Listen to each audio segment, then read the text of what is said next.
Hey out there, and welcome to today's Search Engine Journal webinar. This is our second webinar of 2022, and I am so thrilled to have you here with us.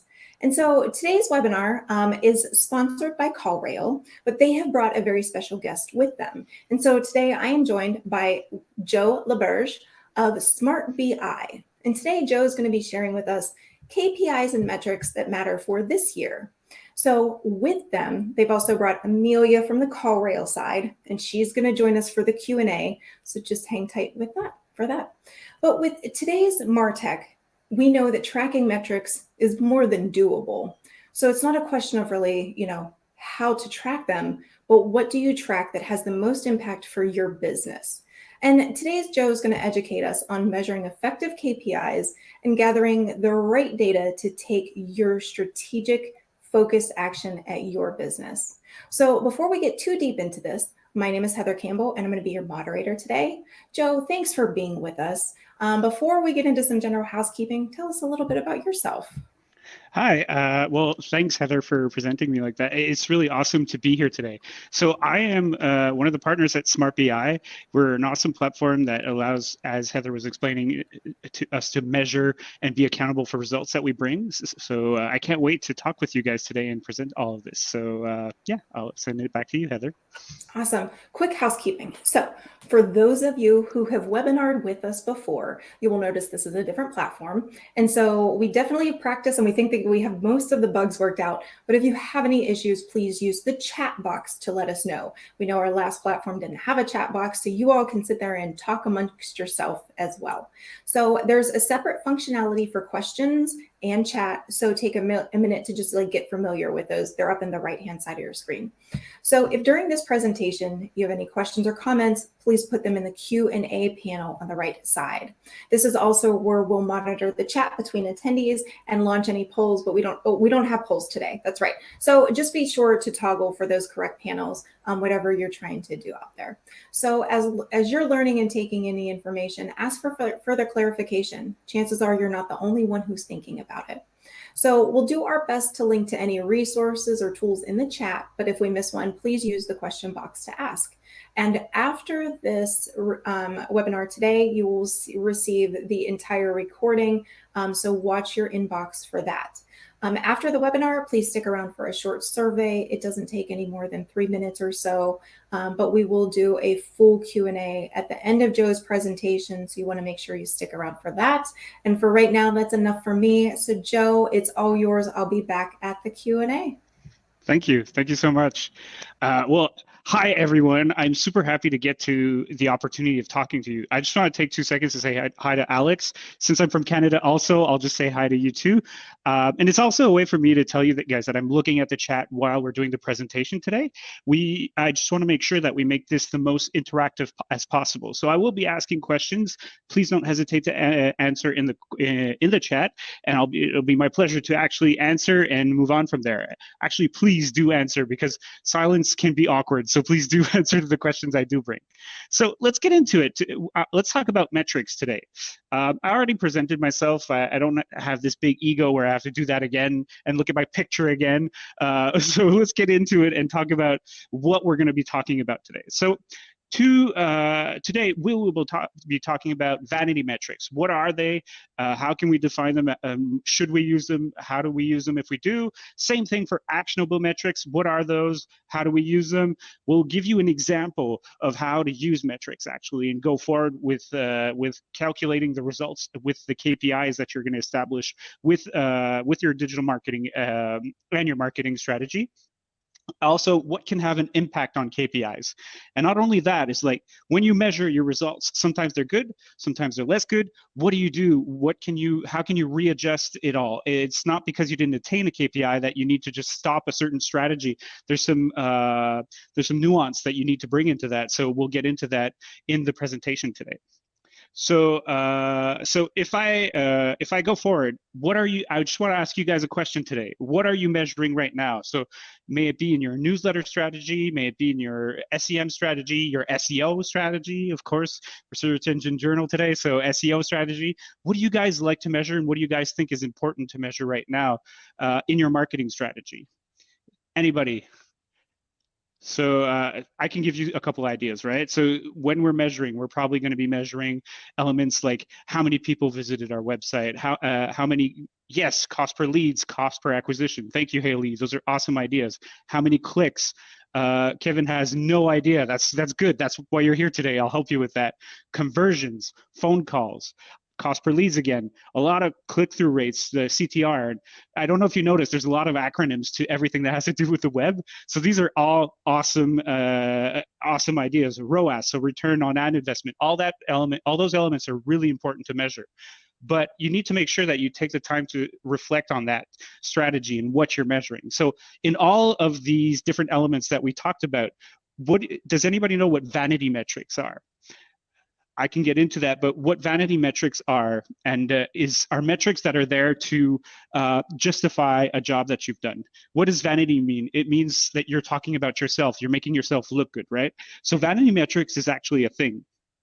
I've actually been in a couple of agencies before I worked with Smart BI, and what I've seen, not myself, but what I've seen sometimes is other agencies where they wanted to present results to the clients that they work with, and there was a reflex of, oh, their objective was to sell, or their objective was to generate leads, but we didn't get that many leads, and we didn't get as many leads as we wanted to, but our ads got so many impressions, and our ads got so many views, and we brought so many people to the website. So sometimes some agencies will take those metrics and report with those. That's basically what vanity metrics are. It's to take the metrics and use them to make yourself look good. You want to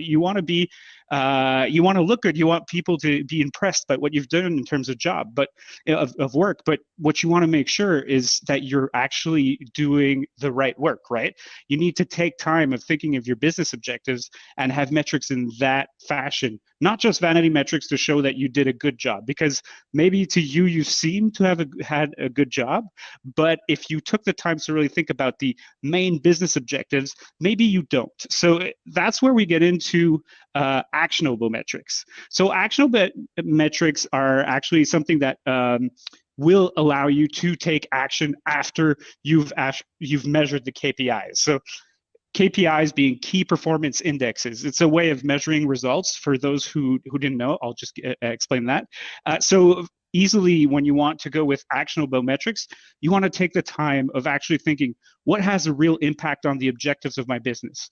I don't know about you guys, but a lot of businesses right now are looking for recruitment. They're looking for employees. They're looking to retain their employees, and marketing can actually help with that. So let's say that is your objective. Why would you be calculating how many people saw your webpage? Why would you be calculating how many people saw your newsletter where you were talking about looking for somebody and for references and stuff like that? That doesn't talk much. But if you can actually look at what you've done in terms of HR marketing to get people to come to you, and you can actually quantify which channel they come from and all that, those are actually actionable. Those are actually stuff that you could look into, and you can go to a next step. You can take action, therefore actionable metrics. So let's just have a quick test. I have a couple of metrics right here: page views, bounce rates, customer acquisition costs, number of subscribers on your newsletter, number of likes, engagement rate on social media, leads generated from your newsletter strategy, website conversion rates. Let's say my objective is to create sales. I think that's every marketer's favorite objective. Well, it is mine anyways. So in your case, I'm wondering, in your case, what do you think would be vanity metrics in the list that are there? I can give you a little heads up before the check falls into it, but there's page views. Page views are definitely a vanity metric. You could have 1 million views on a certain page, but not have anybody of a quality that would be a quality lead. A quality lead is somebody that we know is interested by your business and could drive sales. Yes, Paris, you said that likes are actually a vanity metric. You're right. You could have as many likes as you want on your social media. If there's no interactions and nobody's driving anything or any other objective after, it's just a vanity metric. Engagement rate. You know what? Engagement rate can be a vanity metric, but it can also be an actionable metric, because you do want people discussing about you. You want people talking about your brand and getting that name around. So if you have an objective of brand awareness, well, I think engagement is something that's really good to look into. Page views, True, Dan, you're right. The last three are definitely actionable: engagement, leads generated, website conversions. All those are really important to measure and make sure that you take action with that measurement. I'd add that the customer acquisition costs is also another actionable metric. If you can actually count how much it costs to get a client, how much it costs to get a new client into your business, you're going to be able to take action after. You're going to be able to give predictability to your marketing strategies, and you'll be able to become awesome, right? That's the objective out of it all. I think that everybody wants to be awesome, right? So how are we going to determine these objectives? So let's just, before I get into how we determine that, I'd ask you a question. Would you rather know that you have 2,000 clients a year, or would you rather know it costs $35 to acquire a new client? I'd be wondering to see what you guys think on your side. What would you rather know? 2,000 clients, I know I have 2,000 clients, or I know it costs me $35 to get a new client. So I'll tell you what I prefer. Yeah. So Andrea, I totally agree. Everybody's on the same page. I love it. Everybody would love to know how much it costs to get a client. It allows for predictability. It allows to be able to make sure that as a business, the marketing helps in establishing how much profit you can get and how much action you can take. Because if we know that $35 to get that client is not profitable, we need to work on that. If we just know our marketing gave us 2,000 clients this year and that's about all, there's nothing you can take in terms of action. It's just a number of clients, and you don't know how much revenue they've brought in. You don't know if they're profitable. You don't have any predictability on how you can get another 2,000. So just a number for a number is not useful. You need to have a number that can actually help you take action and plan out what's going to be happening in the next 3 to 6 to 12 months and be able to take action on that. So that's what actionable metrics are. So basically, as I said before, you need to establish what your business objectives are. And business objectives are not always sales. Of course, if there's no sales, there's no business, right? I think sales are the most important thing. But if in the United States and all over the world, you're living the same thing I'm living right now, we're actually having a switch in objectives in a lot of the businesses. A lot of the businesses I used to work with were driving sales and wanted more sales and more and more and more of those sales. But this year, with everything going on in terms of HR, we're actually looking to not generate that many new sales and new clients, and we want to maintain that, and we just want to go and get new employees. So that's an objective you need to think about. Because if last year your strategy was to grow of 30%, and this year you want to stay the same, well, you need to react to that and not have the same KPIs that you had the year before, right? And then you need to think about the funnel and the different channels that'll be implicated in your funnel, because basically you want to create interest for your product or your services.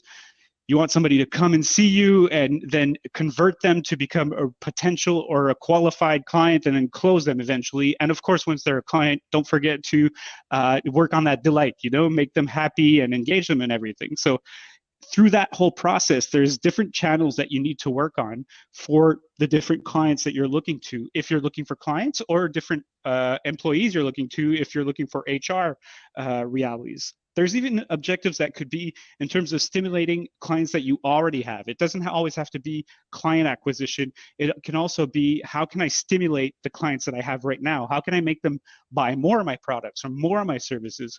Or it could be about loyalty if you have a product or a service that can be reused or is recurrent also in its use, or with other connected services or products that you have in your company. So you really need to think about those business objectives so you can brief your marketing team. All too often, I've seen marketing teams just have the reflex of driving sales and not knowing what the impact on the business can be. Sometimes they've even seen business deciders not even know what the impact of driving too many sales can do to a company. Driving too many sales, I don't think that's something that I'd ever say, but I mean, I really like driving sales, and that's, as a marketer, is something that really motivates me. But if the business objectives is more of maintaining or other types of objectives, we need to think about that when we establish our KPIs and how we can make sure that we can go forth with a strategy that fits. So, for example, if I wanted to maintain my strategy, I wouldn't be in a cost for acquisition of a client, right? Even though that's an actionable metric, that's not something I'd be looking into. If I want to maintain what I have in terms of revenue with the same clients, I'd be looking more at how much does it cost for a new sale with a client, or I'd be looking at my client's average lifetime or its lifetime value, or how long it stays with us, and what's the retention of the clients. If the objective is for recruiting, well, it does resemble a lot of sales. So what's my cost to acquire a new resource? How much does it cost to get somebody interested to an interview and all that stuff? So yeah, customer lifetime value, Teresa, you're right. That is something that could be really important. So basis of everything, and this is something that a lot of people need to think about, is what is the objectives of the business? What can I do as a business? What can't I do? And how do we go forward? And brief your marketing team on your business objectives. Sometimes that's forgotten at a certain part. So just make sure that your marketing strategy fits with the business objectives.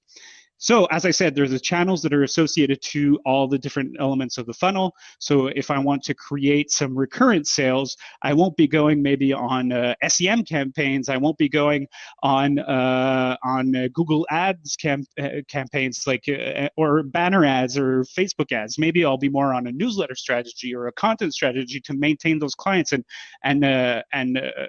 make them flourish. So all that needs to be thought out to think about the channels that we're going to be attacking after.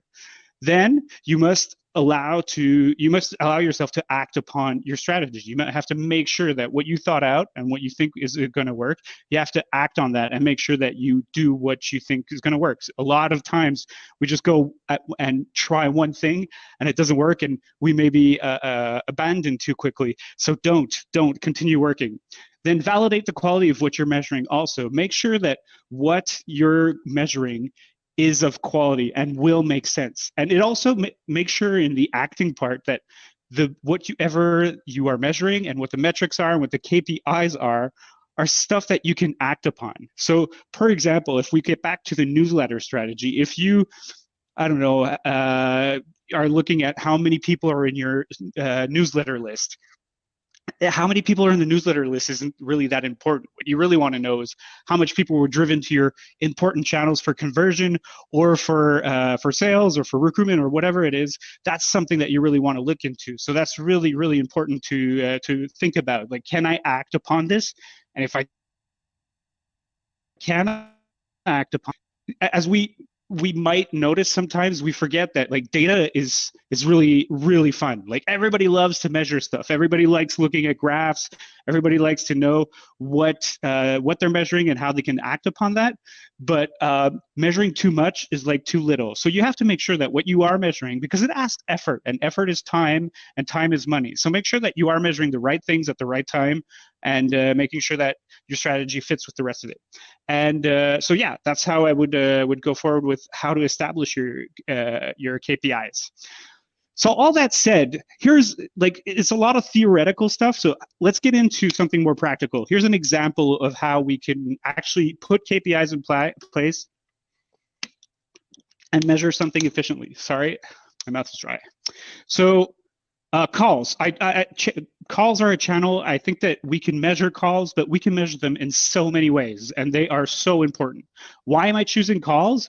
It's because 41.2% of salespeople said that their phone is the most effective sales tool at their service. So I think that, and I'm pretty sure that if I were to ask anybody in this room, would you rather to have a click on to your website or have a phone call? I'm sure everybody would suggest to have a phone call, at certain exceptions. Of course, if you have an e-commerce, you don't necessarily want people calling. You want them to click on the website and buy stuff.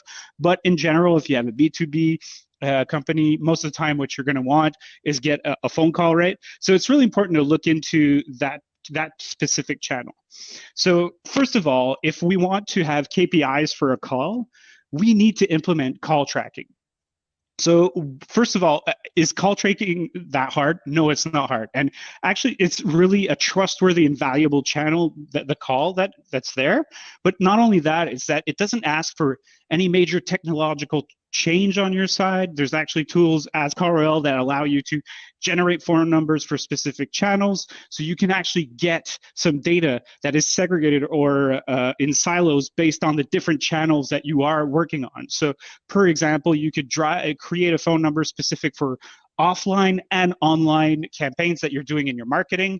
You can even generate phone numbers for specific keywords. You can generate phone numbers for specific campaigns. So you can have 3 campaigns that are running on your Google AdWords, and through A/B split, you decide to put, so through testing, you decide to put different phone numbers for or different messages and stuff like that. So that allows you to actually get some data on seeing what's driving the right phone calls. Because what you probably are thinking is, yeah, I don't want to generate phone calls that don't drive sales, right? So how are you going to know what is actually driving calls that are driving sales or that are driving whatever the objective is you have on your side? It might not be sales, but for the sake of the example, let's say it is sales. So I think that knowing the source of what is actually driving those calls will be a super important thing on your side to measure.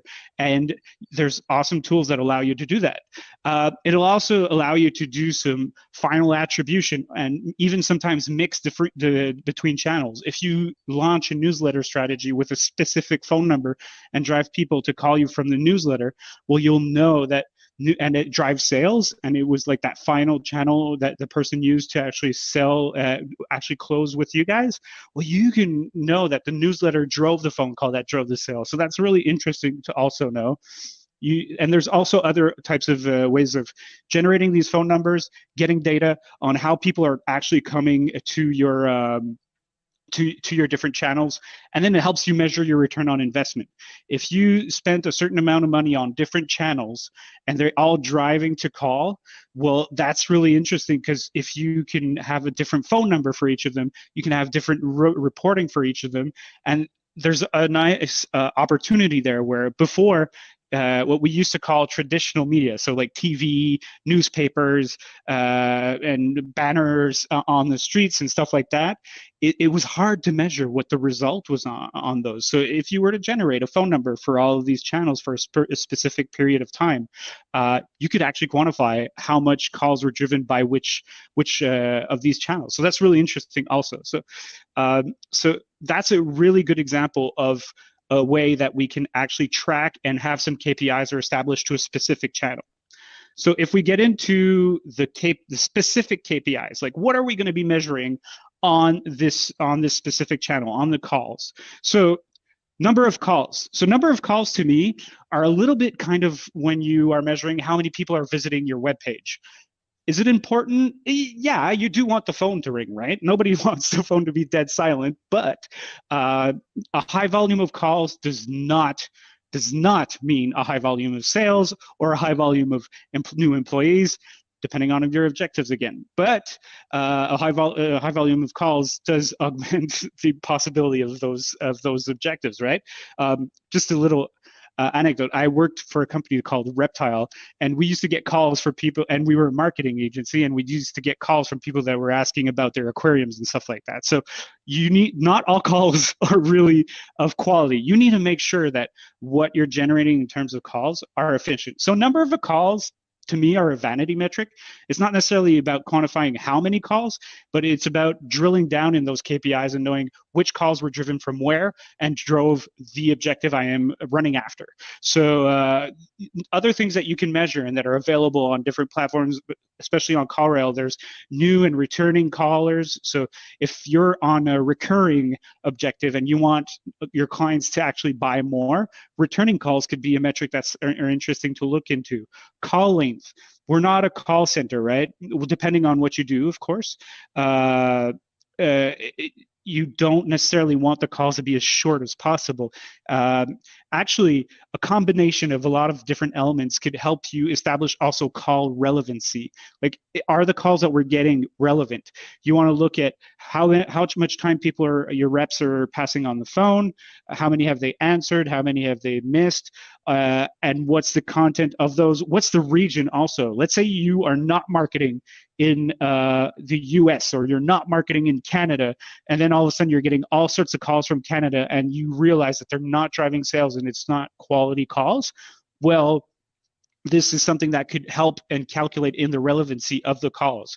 So there's different business rules to establish if a call is relevant, and that is really up to you as a business to establish how can I establish if a call is relevant or not. But that's really important to look into.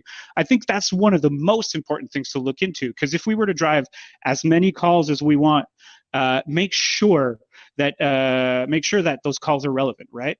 If you are marketing new geographical regions and new places that you want to attack, I think that looking at what localization or region that you're getting calls from is super important also. Source of the source channel also, what is driving those calls, the strategies that I were just talking about before, for billboards and other stuff. If you have a specific phone number for those and you're driving calls to your business with those specifically, you can actually attribute the channels that are driving the sales. And if you're doing a really awesome job and you work in pair with your sales team, you can even correlate with your CRM and see what is driving the calls that come in and that close after. That's really great and will help with your call relevance and all the rest of it. Same thing. So not just the channel, but the campaigns also. You could be using one channel. So let's say for the sake of our discussion, I'm just using Facebook. Well, on Facebook, I could have many versions of a message. As you probably know, your value proposition will probably change according to who you're talking to. And maybe sometimes you'll have more than one value proposition for that same person that you're aiming. So you can actually have on one same channel different campaigns that are driving to different phone numbers. And then again, you can see which campaign, which message, who am I aiming that works best. Those are all different elements that we look into. So basically what you want to know is, am I saying the right thing to the right people at the right time and driving calls that actually sell, and the KPIs in time also. So how many have I so this is a lot related to the traditional media I was talking about. So if my billboard is running from the 1st of June to the 1st of July, well, I can actually see how many calls have been driven through that specific period of time. That can be a tactic if we don't want to generate too many phone numbers. There's also different other ways, but time would be really interesting. So yeah, I definitely look into that also. Moving on from that, as you probably know, I am a partner at Smart BI.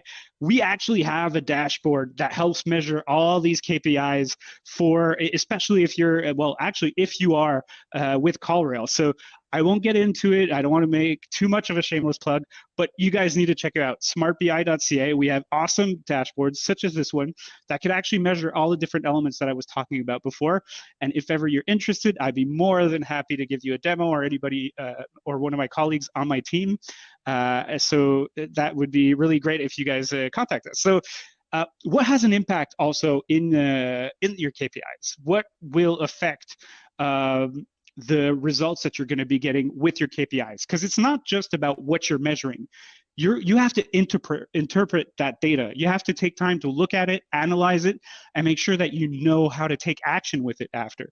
If I were to tell you, let's say I don't know, I keep talking about billboards, so let's stay in that, right? If I were to launch a billboard and no calls were driven, absolutely no calls, was the billboard the problem? Is it because billboards are not a good way to talk to the client base I'm looking into? I think that it goes further than that, because maybe it was just the message that was on that billboard. Was your billboard too boring? Was it? Were you aiming the right people? Maybe it was the billboard. Maybe it's just the way you're talking to the people and you're not thinking about your client base. So these bases that everybody knows, like we're all in marketing, right? We all know these basic elements, but we need to get back to these basics all the time, and we often forget about that. So, for example, aiming for the right client base. And that client base actually goes on specific channels and use those channels in a specific manner. If I am aiming for somebody that's in the recruiting business, they don't use LinkedIn the same way as if I'm looking for an employee, and they don't use it the same way as somebody that's in business development. And the same thing for every channel. Somebody uses YouTube for DIYs and inspiration, and another uses them for entertainment. So think about your client base, and when they are on these different channels, what's their intent? What are they looking to do on these different channels? And we need to make sure that we market to them with that way of working, right? Moments of contact also. when are you creating your campaigns and when are you touching them? So when are you touching your client base? Because if it's during the workday, people are not in the same intent and in the same minding as if they were unwinding after work, if they were coming home from work, or if they were looking at a streaming service, or if they're looking at YouTube and stuff like that. So are they looking to be entertained? Are they looking to be informed? All those are different elements that affect your results. And those are affected by the moment of contact and how you're talking to them. If you're in the middle of a YouTube video, you are not acting upon the same way that you are in a LinkedIn post. So all those different elements need to be thought out. And then there's the message that you use. What are you conveying to your client base? What are you telling them? And what are the arguments that you're bringing to them? Please do not forget, like there's elements like the value proposition canvas that exist that would really allow you to establish like, what are the gains that you're creating, or what are the irritations or the pains that you're relieving, and hit on those. Those will make a big difference. And then there's also the content and the keyword strategy that you have in regards to all these elements. So once you know, let's say that you are a business. For example, let's say you build dashboards to measure results, and your dashboards are already pre-built, so somebody that doesn't know what business intelligence is can actually get into business intelligence in the moment of a click. So what's the irritation I'm eliminating, or what are the gains that I'm creating? I'm actually allowing people to have access to results without having to hire somebody. All those different elements are messages that you need to establish, and that will establish your keywords also. So what are people searching to find my type of product or service? They're going to probably be searching how does business intelligence work, easy business intelligence solution, stuff like that. So you need to think about the intent, who your client base, what they're looking for, and where you can talk to them in the right way. So you can do that through all those different elements. And then once that's done, how do you react if the key performance indexes are not up to par? If they're all low, if they're not working well, just validate with your client base. That's also something that's so basic that we all probably learned in school, right? Once you have your value prop and you have your message, validate with your client base. I'd say, especially with the people that do not buy your product or your service. Call them and ask them, like, why didn't you take it? What was the element that took you off the sale? Especially if you got them really on the verge of closing and then they didn't close, you probably have their contact information, like emails and phone numbers and stuff like that. You need to recontact them and ask them, hey, just curious, what happened that made you not choose our product or service? And that will allow you to change your message and make it better. That would be really, really interesting. So yeah, in terms of the volume and the channels and the behaviors, I think that's what I was speaking about in the previous slide, where we will create some content based on what the people are looking for. Let's say you're a lawyer. I'm kind of a little bit influenced by John Robert here. So let's say you're a lawyer. I don't know what type of lawyer you are, but let's say you're a divorce lawyer for the sake of this discussion. Well, you could decide to attack Google and all these different channels with the strategy of, hey, I'm the best lawyer in this specific in divorces, but there's a flow. There's actually things that happen before, after, and while somebody needs your service. So maybe somebody's looking for help for who's the best couples therapy and all that. There's different elements that happen before a divorce. I'm not divorced, by the way, but just through friends.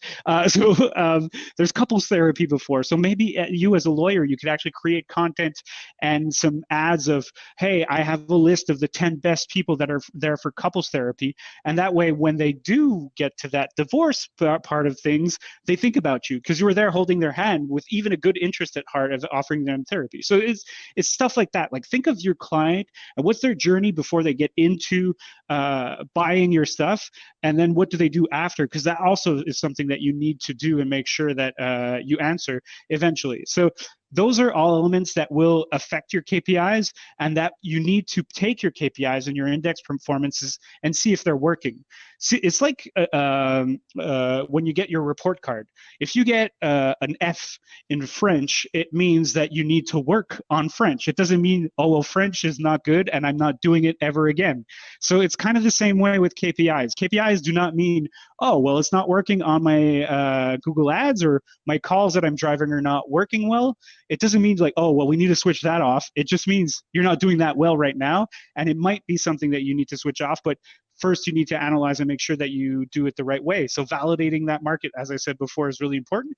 And then also A/B split, like try and split the tests that you do and the messages and the campaigns that you do in different versions to make sure that you cater to all the different messages and in different ways of showing them.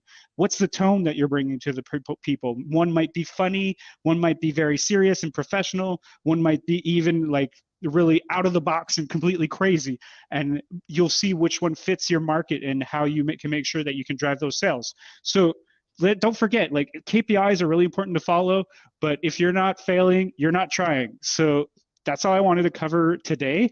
I went through that really fast. I had a lot of stuff. So thank you so much for taking the time. I think we had a half an hour and we're pretty much at the end of that.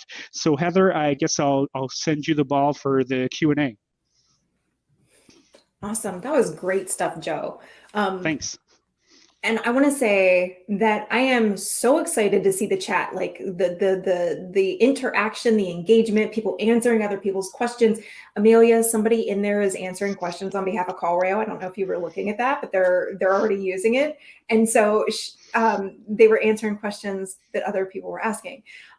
So yeah, great to see. And especially as I was typing, they were already answering. I'm like, all right, well, what am I here for? But this is great. So I like Keith's question. I don't know, Joe, did Keith prove you wrong? He said he failed cursive in 3rd grade and hasn't used it since. So, I mean, yeah, that's fair. That's why I was chuckling. My son is actually going through that phase right now of going through cursive, and he feels the same way you do. Yeah.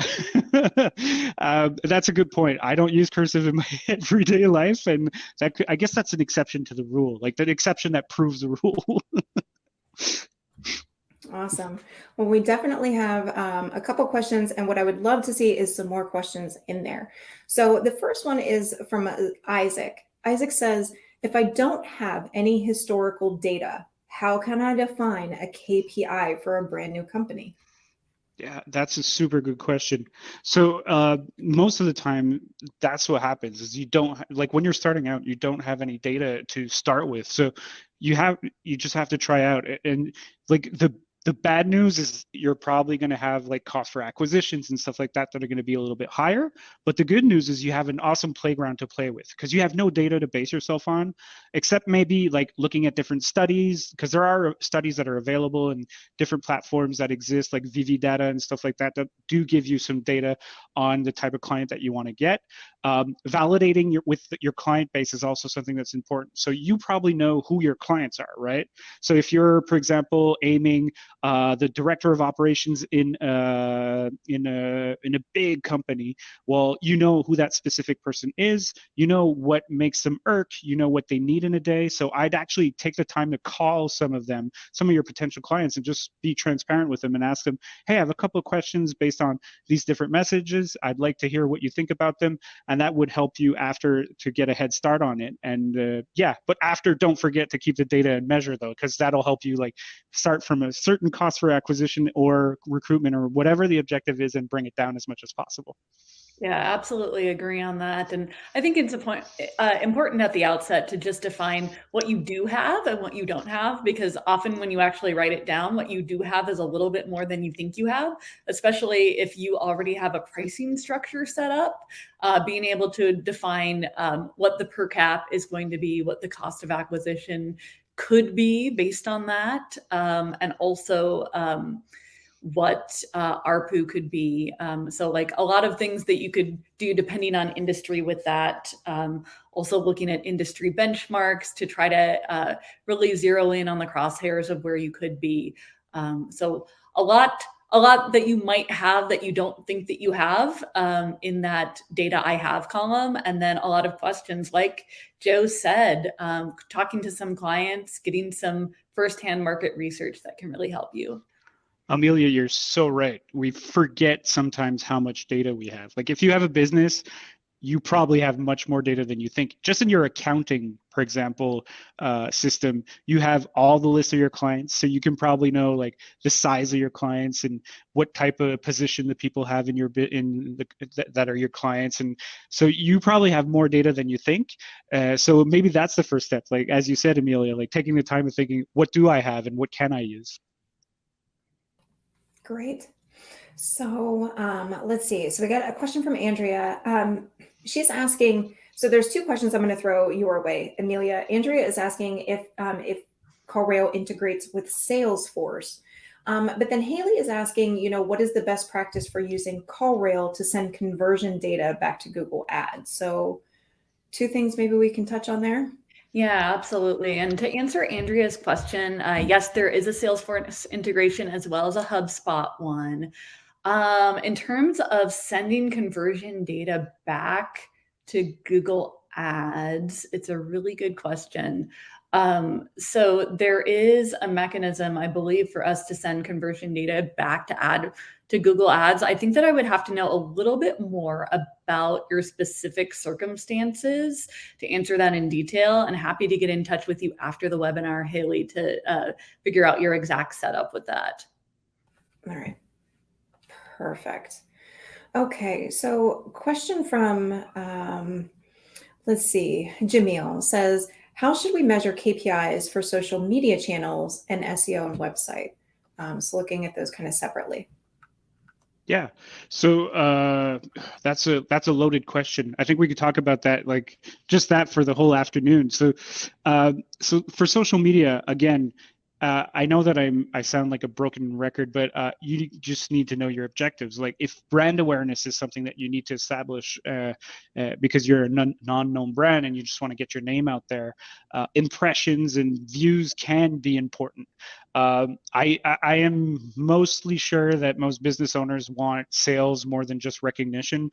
There's so many businesses that exist out there that have immense number of sales but don't have that much of brand recognition. Sales is another thing. So what I'd look for if I were you in terms of social media is really looking more about engagement. What's the reach that I can get? What's what's the engagement? How people are liking, commenting, especially commenting on my different posts on different social media. I'd ideally also, in the best of worlds, when I'm creating posts on different social media, I want to drive them to the next step in that sales conversion funnel. So it's not just about like publishing, hey, this is stuff that's interesting. It's more about, hey, this is stuff that's interesting. And if you're interested, here's the next step. Go and see this landing page, or go and see this other channel, or call us. Just have another action to bring them to that next step in terms of that path to buy.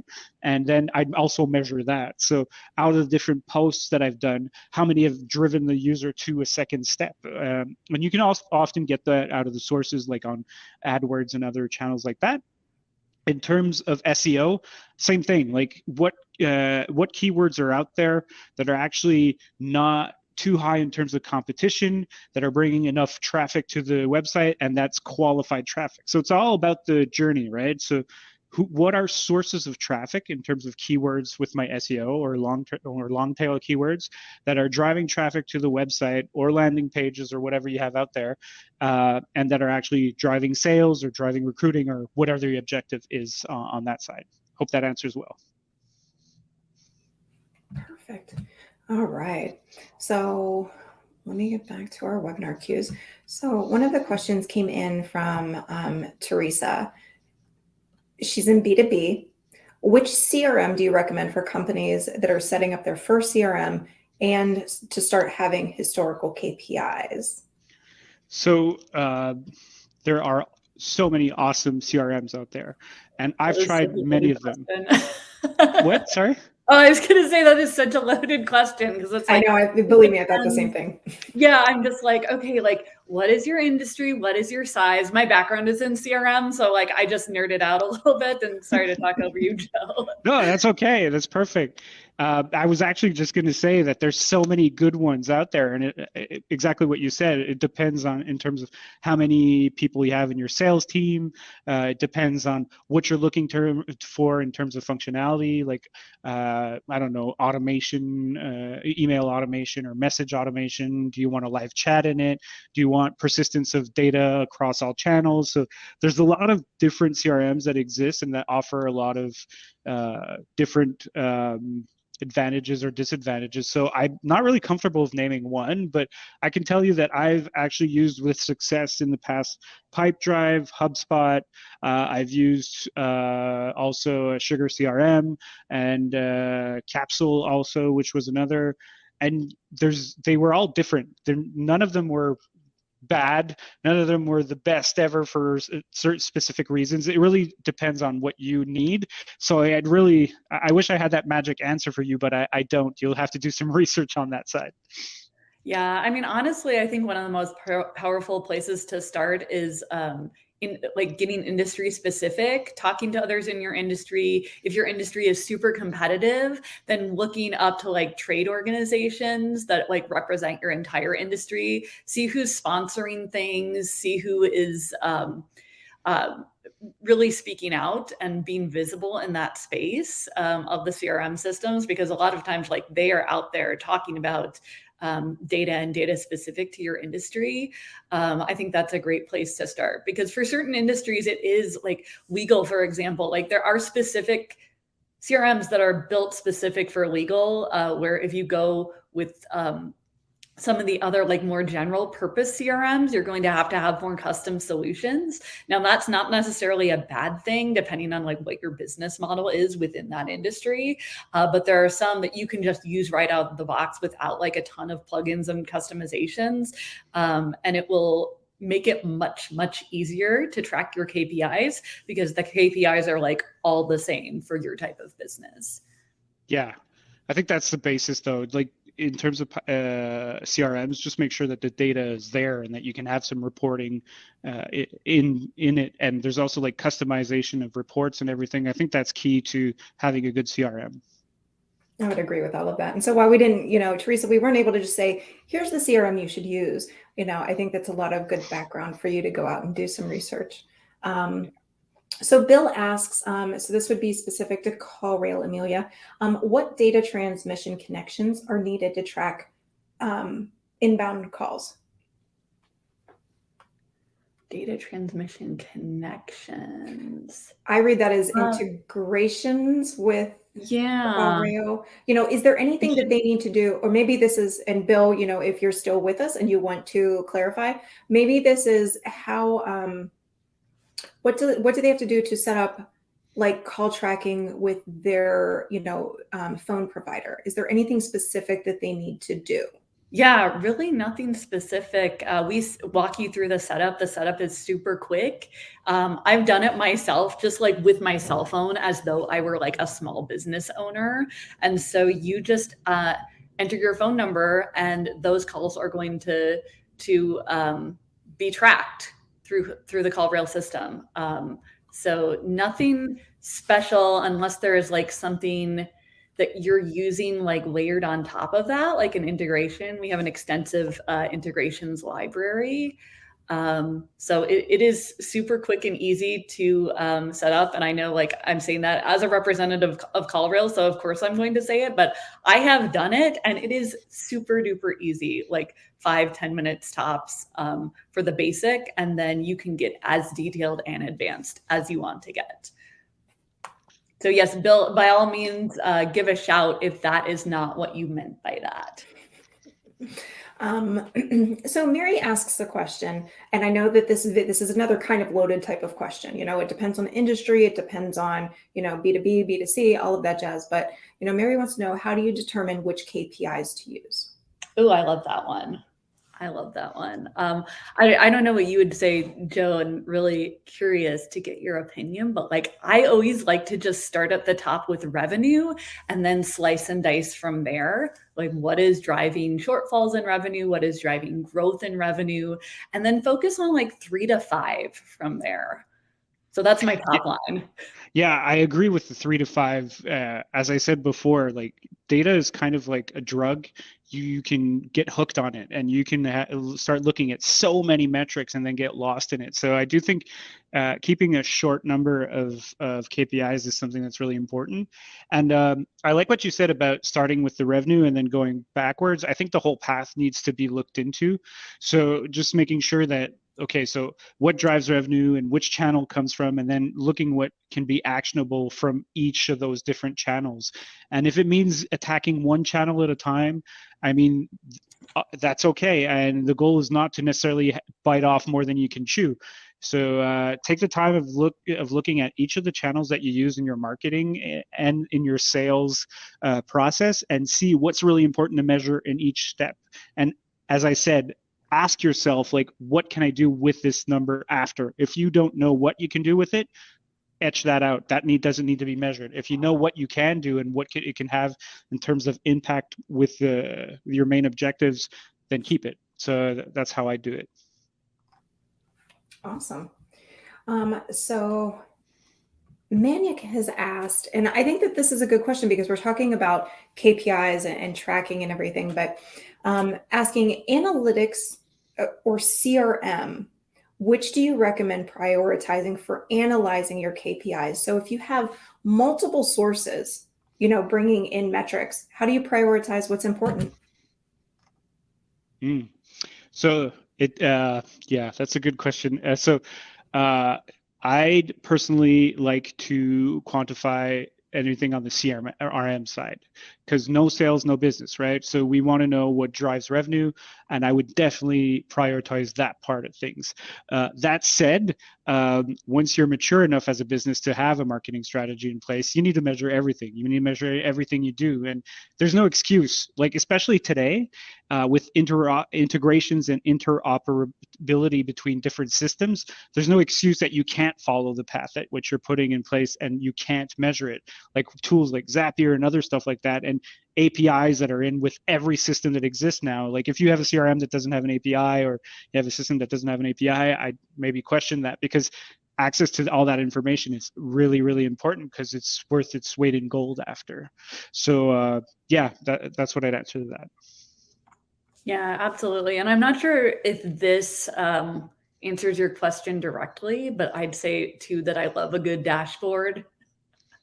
And like dashboards where you can go deeper too, to really drill into different metrics.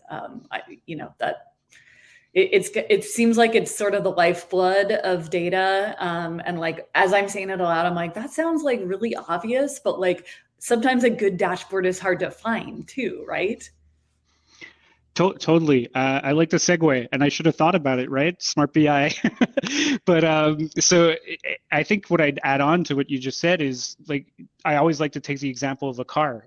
Like a car has a dashboard, right? And you know what speed you're going, you know what heat your motor is doing, you know how much gas is left, and all those are actionable metrics. Like if you're going too fast, you can see it and you slow down. If there's not enough gas, well, you need to put gas in. If your car's too hot, well, I'm not a car guy, so I wouldn't know what to do. But in all sense, it's the same thing with your business. Like, so a good, efficient dashboard that's been thought out, and we have the chance of already thinking those out, will actually give you a bird's eye view of hey, what's working, what's not, and then allow you to take action after. That's a really good point, Amelia. As a marketer, like a good dashboard, like just give me a good dashboard. I'm good for the day. That's all I need. Teresa Sometimes raises more questions than answers, but it usually does, but it gives you the place to dig in, right? Yes. It gives you that high level overview. It gives you the insights you need, and then it's up to you to start squirreling away at what's really in there. Yeah. I think a big part of it is how you interpret the data.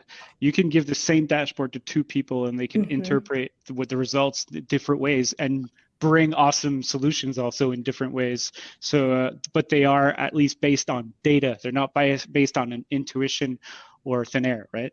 Right, right. So Teresa says thank you for the advice on the CRM. So she appreciated that. The question that came from Bill, he has a virtual call center, so integration is very important to him.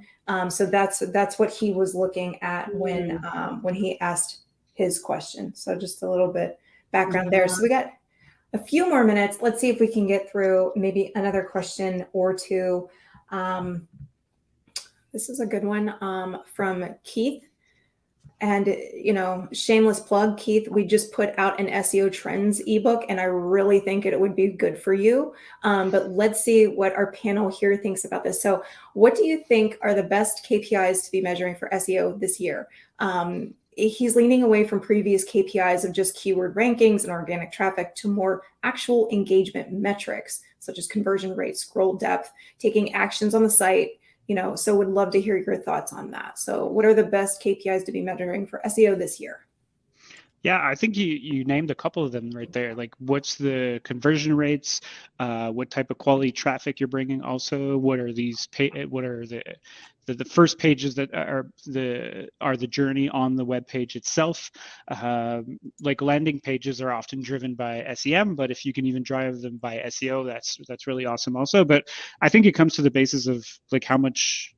Like, again, your objectives, how much revenue are you driving with those specific keywords? What keywords are driving how much revenue, how much effort you got to put in? Because as you probably know, it's really competitive out there for a lot of different keywords. So it's not just about, and anyways, if I can add on to that and nerd out on my side, but it's not just about positioning anymore anyways. Like, I don't remember the exact number, but it was something like 20% or even lower of people that when they do a search actually click on a website.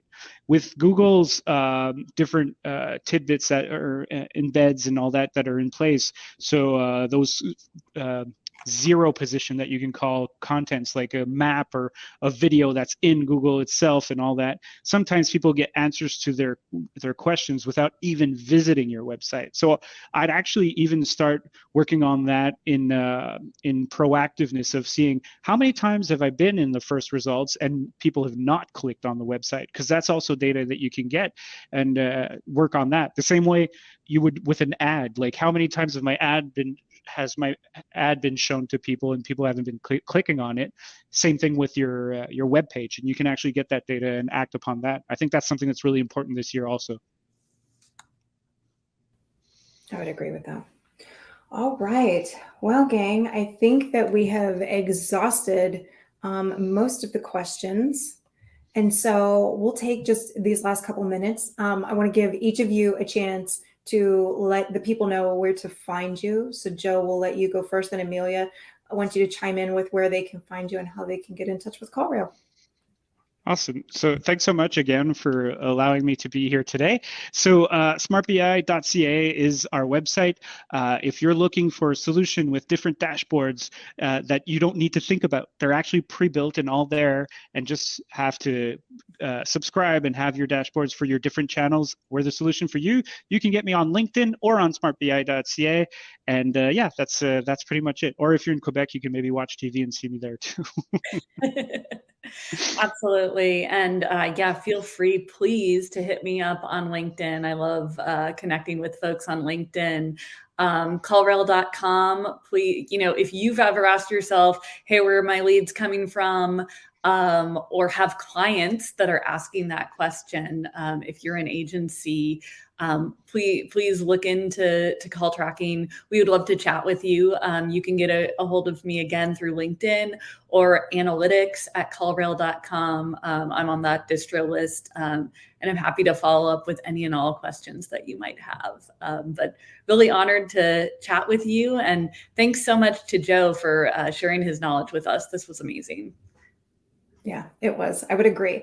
So until next time, we will bid you all adieu. Thank you again for hanging out with us at the Search Engine Journal webinar.